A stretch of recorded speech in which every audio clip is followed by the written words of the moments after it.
Les doy la bienvenida, les damos aquí junto con Ana Claudia la bienvenida a una nueva cápsula donde vamos a estar conversando y ampliando algunos de los conceptos trabajados en relación a Milton Erickson, sobre todo su parte histórica, algunos de sus casos, que es como algo que Ana disfruta mucho de contar, así que bienvenida y gracias. Bueno, gracias Germán, bienvenidos, bienvenidas a todas.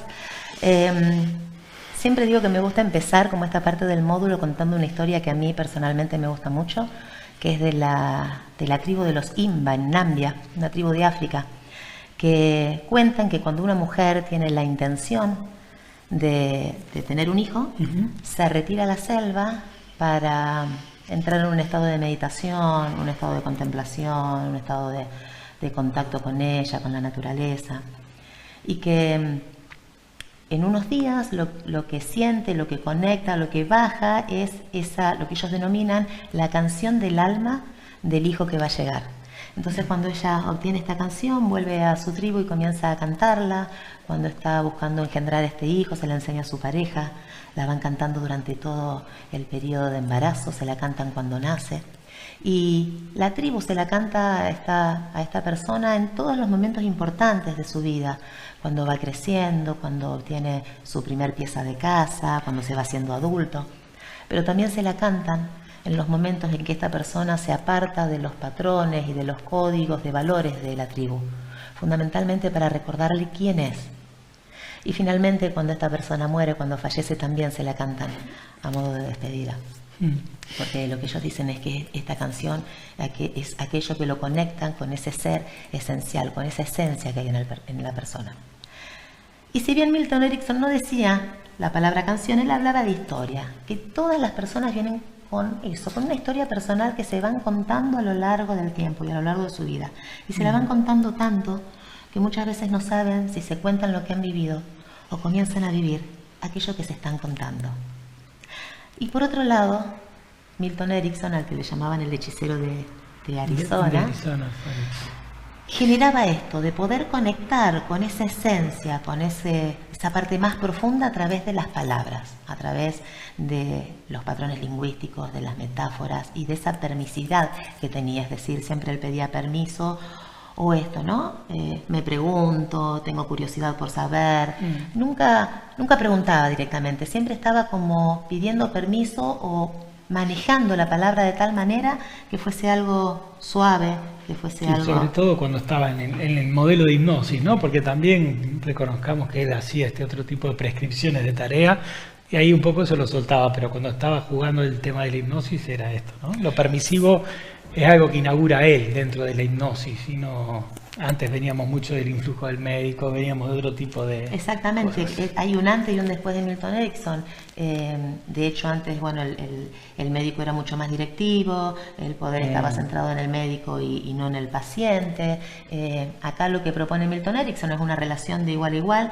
Erickson decía que toda hipnosis es una autohipnosis. Para entrar en trance, el paciente él necesitaba también entrar en este juego del trance. Y bueno, contarles un poquito quién fue este gran hipnoterapeuta. Milton Erickson nace en 1901 en un pueblito. 1901, en Nevada. Estaba pensando en relación al uso de la hipnosis por Freud, ¿no? Pero es un poco anterior, porque Freud con las histéricas de Charcot y toda esa parte es 1890, un poquito antes. Así un poquito antes. Bueno, como para ir situando. Porque ahí todavía estamos en el influjo del médico, ¿no? Exactamente. Inclusive ahora vamos a ver cuando Milton Erickson en realidad comienza a proponer esto, que el trance es algo natural y que el ser humano está en trance todo el tiempo. Él hablaba del trance nuestro de cada día, que todos los días entramos y salimos de algún trance. La diferencia de ese trance en el que entramos y salimos, que no es un trance que se oriente a algo, no hay una intención. En cambio, en la consulta, al estar el trance y haber una intención, puede haber un resultado diferente. Me encanta. Vamos a la historia. Él nace en una granja, tenía 8 hermanos y ya desde que nace es un chico que tiene muchas dificultades. Tarda, por ejemplo, en hablar, como a los 4 años comenzó a hablar, tardó en empezar a andar también. Era daltónico, el único como color que más distinguía era el color púrpura, por eso lo van a ver siempre con una camisa púrpura o con paredes pintadas de púrpura. Era disléxico, le costaba mucho esto, el tema de las palabras, leer, y además tenía lo que se llama una sordera tonal, que esto es totalmente mío lo que voy a traer, porque estaba viendo esto de la sordera tonal, que quizás, tal vez, esto también sea lo que hizo que Milton Erickson tuviese una manera de hablar particular. La sordera tonal no tiene que ver con lo que se escucha, porque yo puedo escuchar perfectamente bien, pero al reproducir hay algo neurológico que no lo puedo reproducir igual que lo escucho. Y lo que decían que Milton Erickson tenía era una voz, algo profundo, monocorde, en el tono, totalmente diferente al resto de la gente, que hacía que la gente entre en trance aún sin quererlo. Entonces, tiene mucho sentido, ¿no? Pienso esto, ¿no? Mientras estudiaba sobre Milton Erickson, si esta sordera tonal que tenía no influyó también en su manera de hacer terapia. Sí, bueno, tiene sentido eso monocorde de cómo él hablaba, eso pesado, ¿no? Que la cadencia, ¿no? La inducción la velocidad. De todas formas, esto vuelvo a reiterar, él podía escuchar perfectamente, pero al reproducirlo lo reproducía de esta manera. Perdón, sí. No sé si surgió en alguna de las cápsulas de los contenidos más técnicos, y es esto, ¿no? No es solamente, nosotros vimos mucho técnica lingüística, y toda esta técnica lingüística de él, que es el uso propio de la palabra para facilitar el estado de hipnótico, iba acompañado de toda esta otra cadencia, esta otra musicalidad. No, creo que no surgió en la cápsula, está bueno traerlo, ¿no? Como era ese estilo de habla de él, ¿no?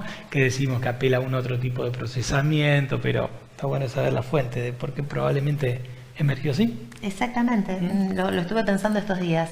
Él crece en esta granja y a los 16 años sufre una poliomielitis. En esa época, ustedes recuerden que no había los recursos que hay hoy en día, entonces fueron 3 médicos de la ciudad a verlo.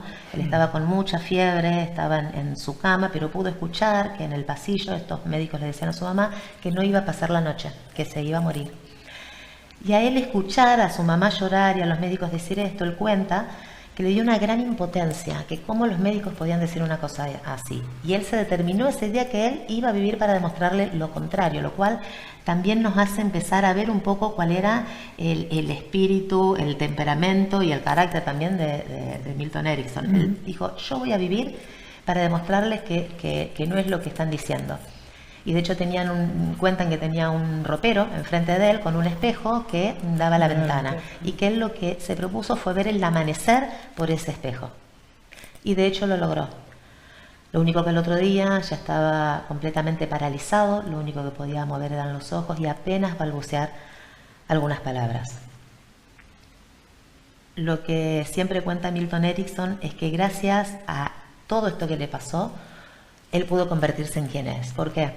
Porque obviamente no podía hacer nada, lo alimentaban, lo levantaban, lo ponían en un sillón de mimbre, cuentan, porque ese sillón de mimbre hacía que su piel esté aireada para que no se le generen escaras. Imagínense un chico de 16, 17 años, totalmente sano cognitivamente, pensando, o sea, estaba bien. Lúcido que es. Lúcido, completamente lúcido, pero completamente paralizado. Entonces lo que sucedió es que Milton Erickson se convirtió en un gran observador de absolutamente todo lo que pasaba a su alrededor. Y cuentan que tenía una de sus hermanitas, chiquitas, que estaba empezando a caminar, y él comenzó a observar cómo su hermana comenzaba a dar los primeros pasos. La fuerza que hacía, las tensiones que ponía, dónde ponía la cadera, cómo apoyaba las manos, las fuerzas que iba haciendo, la verticalidad de la espalda.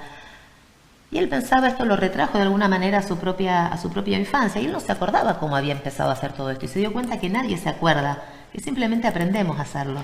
Entonces empezó como a revisar, a observar qué era lo que hacía su hermana, y empezó a sentirlo en su cuerpo. Resulta que lo levantaban todas las mañanas a él, lo ponían en este sillón y lo ponían mirando hacia la ventana, porque ahí miraba toda la granja, ¿no? El verde, los árboles, los caballos. Pero resulta que un día, como todo se va haciendo rutina, lo levantan y dejan el sillón mirando para la cama en vez de la ventana. Imagínense, él sin poder moverse, sin poder hablar, sin poder pedir, simplemente mirando a la cama. Entonces dice que ahí en ese momento cerró sus ojos y comenzó a imaginarse la ventana. Y comenzó a imaginarse a sus hermanos jugando a la pelota, y cuando él mismo jugaba a la pelota, y cómo se iba trepando de rama en rama, y dice que recordaba cada momento que se agarraba, lo que hacían sus manos, cómo movía sus brazos. Él no sabe cuánto tiempo estuvo en este estado. Lo que sí sabe es que cuando abrió los ojos, ese sillón, que era un sillón hamaca, ya no estaba mirando a la cama, sino que estaba perfilado hacia la ventana. Y lo que él pensó es, bueno, en algún momento de esto tengo que haberme movido, tengo que haber hecho algo para que esto se moviera. Con lo cual a partir de ahí comenzó muy de a poquito a irse a esos lugares donde él se movía. Y de a poco comenzó a mover un dedo. Y ya después fueron varios, y luego las manos, y luego los brazos. Al año de esta experiencia de la poliomielitis, él ya estaba parado. Él ya estaba pudiendo hacer sus actividades. Cuando era improbable médica o clínica. Era imposible, era imposible que algo así sucediera. Entonces allí ocurrieron dos cosas. La primera, que él se motivó por esto de ser médico. Él quería, le gustaba esto de la medicina y quería probar esto de la medicina. Y por otro empezó a entender o empezó a comprender o a dilucidar que verdaderamente los recursos no estaban en lo consciente, sino en algún lugar donde él iba en esos momentos, ¿no? No estaba en lo consciente. No estaba en lo consciente. Estaba en algún lugar donde él iba y se retrotraía.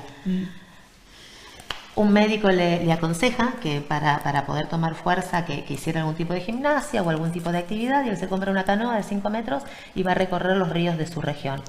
Y es así como está todo un verano recorriendo con su canoa estos ríos, donde empieza a fortalecerse.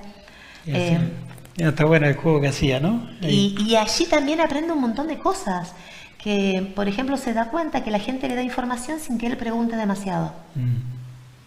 ¿No? Quizás decía, bueno, no sé, hoy si voy a ir para tal lado, tal otro, me pregunto si este río o este afluente va para aquel o para el otro. Y la gente simplemente le da información sin que él le pregunte. Allí comenzó como a sentar las bases de lo que más tarde una forma de indagación distinta, terapia, ¿no? Sí, pero no solamente esta forma de indagar, porque también hay una historia muy interesante, muy linda, que tiene que ver cuando él tenía 12 años aproximadamente, que dice que estaba con los chicos en la escuela, y que se aparece un caballo con monturas, con bridas, con las riendas. Perdón, en forma de indagación me refiero, bueno, dale, termina de contar lo de caballo que me gusta, ¿ves? De indagación y de recibir, ¿no? Y de recibir, completamente. Ahora vamos a hablar también de esto del recibir, de la apertura.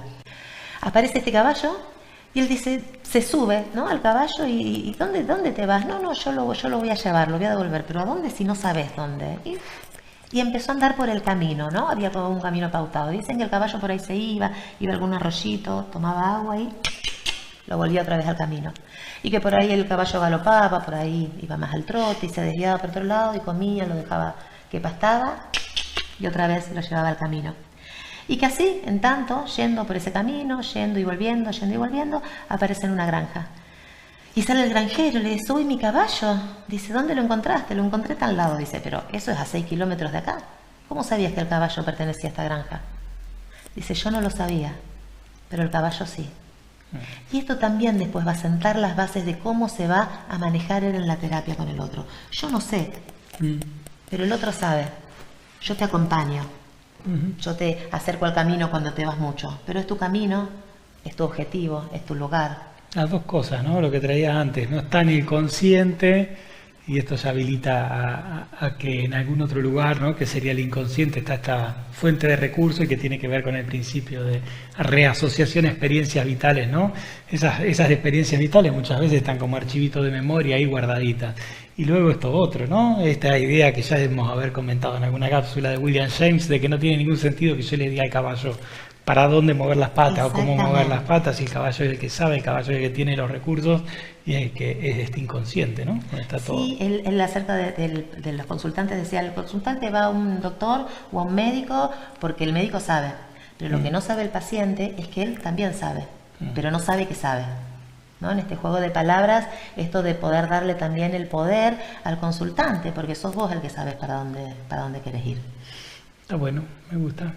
Es así como, bueno, cuando vuelve de este verano, de hace casi 2000 kilómetros en esta canoa, vuelve ya con un cuerpo fortalecido, empieza a estudiar medicina, estudia psiquiatría, estudia psicología. De hecho, cuando está estudiando, trabaja con un médico que estaban estudiando el tema de la hipnosis, a ver si la gente era sugestionable a la hipnosis. Entonces van los alumnos a hacer entrevistas. Entonces, la entrevista de tal alumno, sí, la gente, el 30% se pudo hipnotizar. Venía el otro y decía, sí, no, el 43%.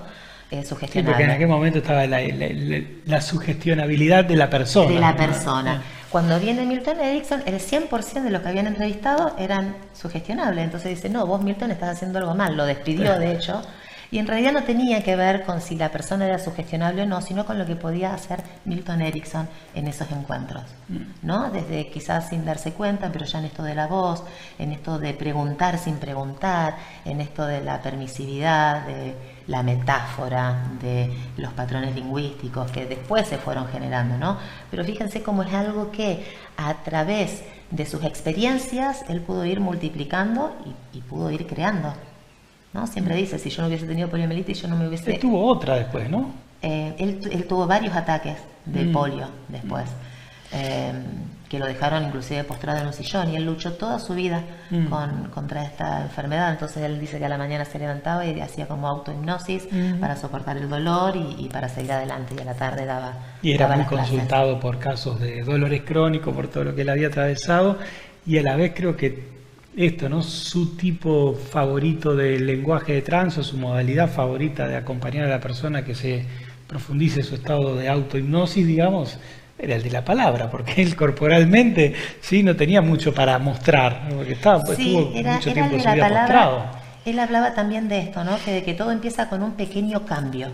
Y para que haya un cambio se necesita una acción. Él también pensaba en esto, ¿no? O sea, dice, puede estar el paciente a lo mejor hablando de su padre, de su madre, haciendo insight en lo que fue su infancia, recordando, pero si no hay algo que haga, o sea, una acción concreta, es como que todo ese proceso está incompleto. Entonces también vamos a ver en todas las técnicas que usaba Milton Erickson que daba algún tipo de tarea, algo se necesitaba hacer, que se completaba con esta acción, todo lo que se venía trabajando. Muchas veces eran lo que se conoce a partir de él, y luego lo tomó Nardone, ¿no? En toda la terapia breve sistémica, la prescripción paradójica, ¿no? Exactamente. También tenía que ver un poco con eso. Haga tantas veces como pueda el síntoma, de acá que nos veamos, ¿no? Exactamente, esa era una de las técnicas que tenía, por ejemplo, con el tema de los síntomas. Los exacerbaba de tal forma que al consultante le era insoportable sostenerlo. Entonces, entre sostenerlo y abandonarlo, prefería abandonarlo. Patrón de umbral se llama, cuando es por sobrecarga, ¿no? Ayer justo hablábamos de un entrenamiento en Buenos Aires. Un colega me decía, eso es muy ochentoso. Y yo pensaba, no, es más allá del ochentoso, más setentoso que ochentoso, pero para mí sigue siendo un patrón útil. Hay que tener mucho capacidad de maniobra, sería, o sea, tener que tener mucho engagement para poder aplicarlo.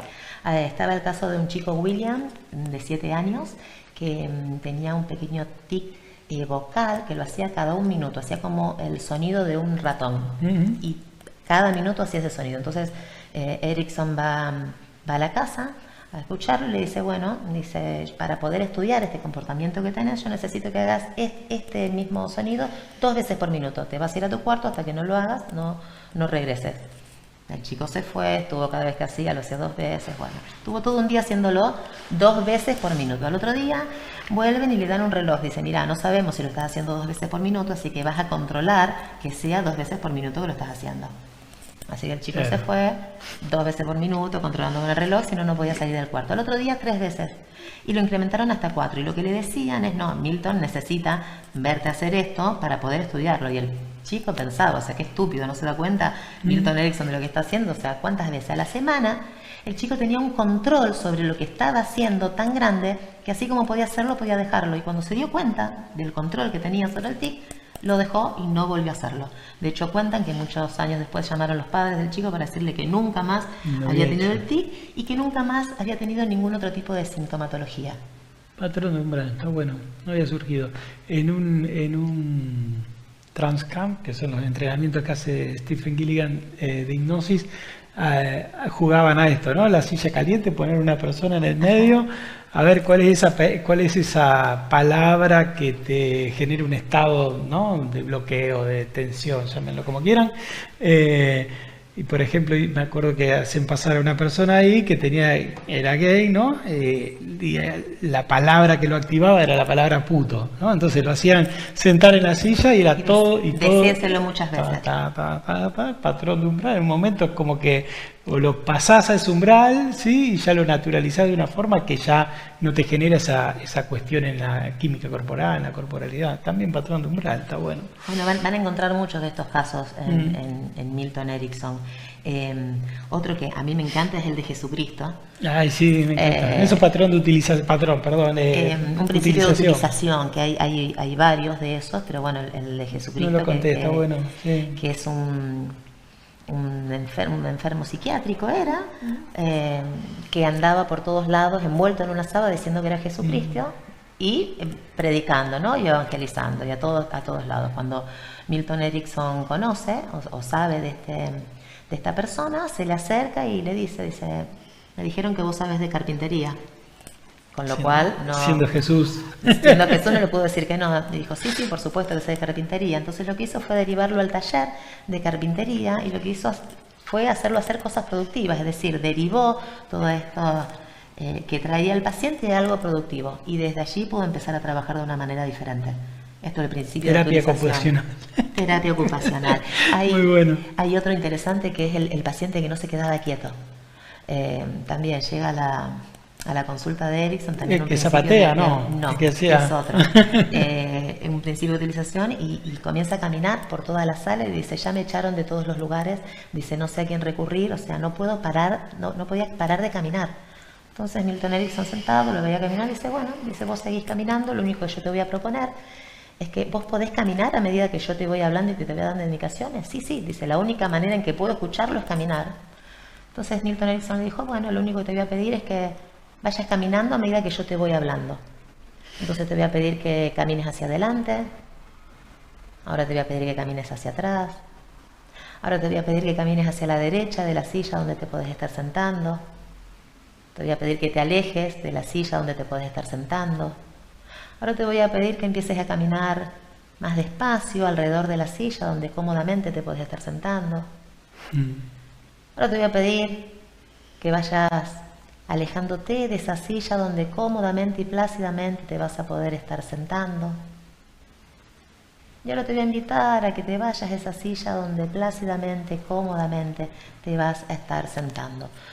Y cuentan que este hombre entró en un trance profundo donde se sentó, y durante los minutos siguientes Erickson pudo trabajar con él. No resistiendo lo que traía, sino tomando lo que traía y generando este trance. Bueno, sí, pero el principio de utilización es uno de esos. En algunas bibliografías aparece como estrategia, para mí es principio, pero bueno, es indistinto. Mientras sepan que se puede usar y que lo usaba mucho, y esta cuestión, ¿sabes cuál me viene de caso y que es una estrategia que todavía no compartimos? El de distracción, ¿no? ¿Lo conocés? ¿Conocés el del ascensor? Sí, el de contar, sí, contalo, el del ascensor. Paso para acá, mira, me voy a cambiar. Una persona que consultaba porque tenía una fobia, ¿sí? Sería en aquel momento a los ascensores. Entonces él cuenta la historia que contrata, no sé si es verdad, si funcionó realmente así. Bueno, este es el tema de los casos que se narran, no hay algo escrito por él, sino que están los relatores de los cuentos que él contaba, o de las historias que él contaba de sus pacientes en las conferencias, ¿no? Entonces contrata, supongamos que funciona así, a una bella mujer que hacía de ascensorista. En aquel momento estaban las ascensoristas en los ascensores. Entonces, nada, principio básico para él, ¿no? El de la distracción. Porque era un principio. Acuérdense que venimos viendo, o vamos a estar viendo más en profundidad luego, ¿no? Pero esto de la mente consciente es la que de alguna manera nos obstaculiza conectar con ese inconsciente, donde ya dijimos recién que estaban los recursos. Entonces la distracción, ¿sí? Es una distracción a la mente consciente. Entonces, ¿qué es lo que él tenía que lograr que se distraiga? La mente consciente puesta en el foco de la fobia, de la claustrofobia, del ascensor, del encierro. Entonces contrata a esta mujer, y después no me acuerdo qué maniobra hace como para que se caiga, suponte, o quede cerca a la mujer, y nada, sin que se dé cuenta, teniendo la mente cognitiva o racional y lógica enfocada en la mujer, la persona se sube al ascensor, suben, bajan. Así que eso es otra de sus estrategias de distracción, ¿no? Bueno. ¿Qué más? Él trabaja mucho con lo que se llama la técnica del espejamiento. Hay un caso de él que se llaman los dos Jesucristos. Vamos a seguir con Jesucristo ya que estamos. Ese no lo tengo. Se llaman los dos Jesucristos, y son dos personas, John y Albert, que los dos decían que eran Jesucristo, y se la pasaban peleando, ¿no? Yo soy el verdadero Jesús, vos no sos Jesús, yo soy Jesús, vos no. Entonces lo que hace Milton Erickson es lo sienta uno al frente del otro y le dice, bueno, Albert, explícale por qué vos sos Jesús y él no lo es. Y John, explicarle vos por qué vos realmente sos el verdadero Jesús y él no lo es. Y los deja ahí conversando. A los días viene John y dice, no, estoy hablando, dice, pero realmente Albert está loco. Dice, porque dice que Jesús está loco. Y Milton Erickson dice, yo, dice, la verdad que creo, dice que sí, que uno de ustedes es Jesús y el otro está loco. Con lo cual dejó sembrado esto y a los pocos días vuelve John y dice, estuve pensando que si Albert dice que Jesús y está loco y yo digo lo mismo que él, a lo mejor yo también estoy loco y no quiero estar loco. Y esa conversación fue como el puntapié para empezar a trabajar con Milton, ¿no? El espejarse en el otro. Entonces, ¿qué hace Milton? Lo manda a trabajar a la biblioteca. A los días viene John, desesperado, dice, mire lo que me está pasando, en cada libro que abro aparece mi nombre. Dice, mira acá dice John Thornton. Y Milton Erickson toma y abre, dice, sí, pero es lógico, dice, porque mira, acá dice Milton Erickson, acá dice Milton Erickson, acá dice Milton Erickson. Dice, mira, y podemos empezar a ver y a buscar, y empezaron a buscar los nombres de todos los médicos del hospital que estaban en todos los volúmenes y en todas las páginas. Y en un momento él se da cuenta, dice, no, dice, estas no son, dice, no son las palabras, estos no son los nombres, son las palabras de los nombres. Y él en ese espejamiento que le hace Milton Erickson se da cuenta de que lo que está viendo no son los nombres, sino las palabras que componen ese nombre.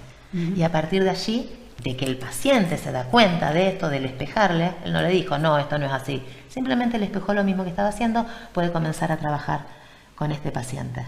Entonces en esto de espejarle, ¿no? Espejar no aquello lo tenía que trae. como estrategia. Yo, a ver, estoy repasando qué conversamos por las dudas, ¿no? Pero vimos distracción, ya hablamos de utilización, también yo grabé cápsula de particionamiento. ¿Qué más? ¿Te viene alguna otra estrategia? Ay, fragmentación. ¿O caso o estrategia? Fragmentación, el hombre que maldecía. Sí, el hombre que maldecía, no viene conté. la mujer. ¿Lo contaste? No lo conté. Viene la mujer con un hombre que hacía 11 años que estaba en silla de ruedas por una artrosis degenerativa que tenía, insultando su vida. La mujer lo levantaba, lo cambiaba, le daba de comer, lo asistía y lo acostaba. O sea, era la única vida que tenía el hombre. Y cuando llega a la sesión de Milton Erickson, vociferando, maldiciendo su vida, Erickson lo reprime, o sea, y lo reta y le dice que no puede ser porque él está moviendo el pulgar, o sea que él no es que no se mueve, él mueve el pulgar y él le decía, pero ¿qué con el pulgar? ¿Qué hago con el pulgar? Dice, usted tiene que mover el pulgar todo el día, dice, de mañana, tarde, noche, y entraron como en una discusión, dijo, bueno, ¿sabe qué? Yo lo voy a mover, pero solamente para demostrarle que esto no va a hacer nada. Resulta que el hombre se dedicó a moverse ese pulgar día y noche y a la semana se encontró que su dedo índice también se movía.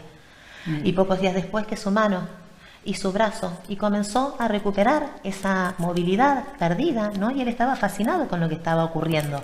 Comenzó a moverse. Entonces Milton Erickson le dio otra tarea, que fue, bueno, vas a pintar la cabaña. Le dijo, pero doctor, como yo, dice, con la poca movilidad que tengo, voy a pintar. El tema es que comenzó a pintar y pudo pintar la cabaña. Y ya después pudo pintar un dúplex. Y ya después empezó a hacer más cosas, empezó a trabajar. De hecho, a la edad que tenía, que era un hombre grande, empezó a la universidad, empezó a estudiar. Y empezó solo con el movimiento de un pulgar, ¿no? Esto de empezar a una cosita por vez, que tenía mucho que ver también con lo que le había pasado a Milton. Claro, sí, y era tan consultado, pero también me viene, ¿no? Principio de utilización, bueno, obviamente está el particionamiento, fíjense la similitud con lo que conté de las violetas africanas, ¿no? Buscar qué está vivo en la persona, qué genera vida en la vida de esa persona para luego desde ahí reorientar a las partes sanas. Sí, la reasociación, es fantástico todo el trabajo que hacía, ¿no? Y lo que tenía esto que venimos hablando, ¿no? Desde el principio, que él todo lo que traía lo tomaba y decía que tanto las creencias del consultante como el lenguaje, dice, porque los médicos, cuando van los consultantes, dice, hablan como en un lenguaje doctoral, hablan del yo, del super yo, del ello, de la transferencia, cosas que la gente no entiende. Y al respecto hay un caso muy interesante, no sé si lo escuchaste, de el paciente que hablaba esquizofrenés. Ah, sí, está bueno. Donde era un hombre que hacía 9 años que estaba en un psiquiátrico, que hablaba el lenguaje inglés, propio. Pero, o sea, hablaba el inglés, pero lo que hablaba era inconexo, era una ensalada de palabras. Entonces, cuando hereda este caso, Milton lo primero que hace es ponerle a un taquígrafo al lado para que escriba todo lo que el tipo iba diciendo. Entonces después lo que quiso buscar es algún tipo de conexión comunicacional y no encontró absolutamente nada. Entonces cuando se va a ver con el tipo le larga, no sé, neumático pinchado, grasa en el fuego, balde de aceite. Y Milton Erickson le contesta también con una ensalada de palabras. A lo cual, primero el paciente quedó así como que no creía mucho y siguió hablando esta ensalada de palabras, incoherencias, inconexas. Y Milton Erickson empezó a hacer lo mismo. El tema es que se empezaron a enfrascar como en una conversación de incoherencias, ¿no? Pero que tenían un tono, una velocidad, una disposición. Empezaron a hablar en este lenguaje propio. Y con el tiempo lo que empezó a distinguir Milton es que entre todas esas frases había frases que eran congruentes o eran consistentes o tenían algún significado. Y empezó a notar. Y de todas esas frases que fue tomando en esas conversaciones incoherentes, en esas ensaladas de palabras, comenzó a construir una historia. Y a partir de esa historia pudo proponer una terapia y pudo facilitar que este hombre mejorara grandemente. Entonces, me queda pensando en todo lo que vimos de establecer relaciones de rapport, de acompasar y liderar, ¿no? Tremendo. Bueno, por algo fue uno de los modelados cuando se escriben los primeros libros sobre acompasar y liderar y todo esto. Así que... Sí, absolutamente. Y creo que la magia que tenía Milton Erickson se basan como en estas, además de esto, ¿no? Que hablábamos en el tono de su voz, en la velocidad, en la cadencia, en la manera de inducir, en la permisividad, o sea, en cómo en los permisos que pedía, o en esta no directividad, por lo menos al comenzar el trance, en uso de la metáfora y en el uso de los patrones lingüísticos.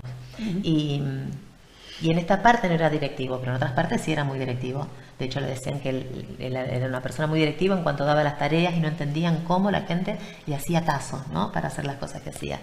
Pero él decía que no, que muchos doctores o muchos terapeutas lo que hacían era invitar a la gente a comer y le decían que era lo que tenía que comer. Dice, yo invito al restaurante, al paciente, vamos a comer a tal restaurante, pero vos elegí lo que quieras.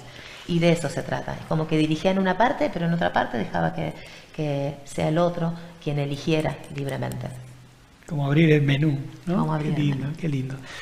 Bueno, a ver, muchísimas cosas para seguir ampliando. Estamos como en la primera etapa de lo que estamos empezando a conversar de Milton y creo que quería que Ana contara todo esto que le sale tan fantásticamente y creo que da mucho contexto a todas las intervenciones, ¿no? Vamos a ver qué de todo esto luego aparece en el Practitioner, en PNL. Así todo lo que vamos a estar trabajando, claro que sí. De mi parte hasta aquí, ¿algo para cerrar? No, simplemente es invitarlos a que se sumerjan a esta magia del lenguaje que realmente es maravillosa. Y bueno, para mí, yo soy una apasionada de Milton Erickson y todo lo que hace. Y bueno, y si bien creo, como dijiste, que algunas cosas están en desuso, creo que hay otras que se pueden estar utilizando tranquilamente. No estuve muy a favor de que estaban en desuso. Yo le dije, está de moda. No sé, para mí no. Hay algunas cosas que se pueden estar utilizando. Y sí decir esto, que me parece importante, de Milton Erickson. Milton Erickson no dejó cosas escritas porque cada paciente que recurría a su terapia era único para él. Y él no tenía una manera de tratar a los pacientes, sino que dependía del paciente que llegaba. Por eso tiene tanta cantidad de intervenciones y todas diferentes, porque él tenía muy en cuenta esto. Entonces, esto también tener en cuenta. Muy importante, que tiene que ver con lo primero que dijiste, ¿no? Con lo de cada uno tiene ahí una historia personal, algo que contar. Canto, exactamente. Tiene que ver con eso. Muy bien, muchas gracias. Seguimos en eso.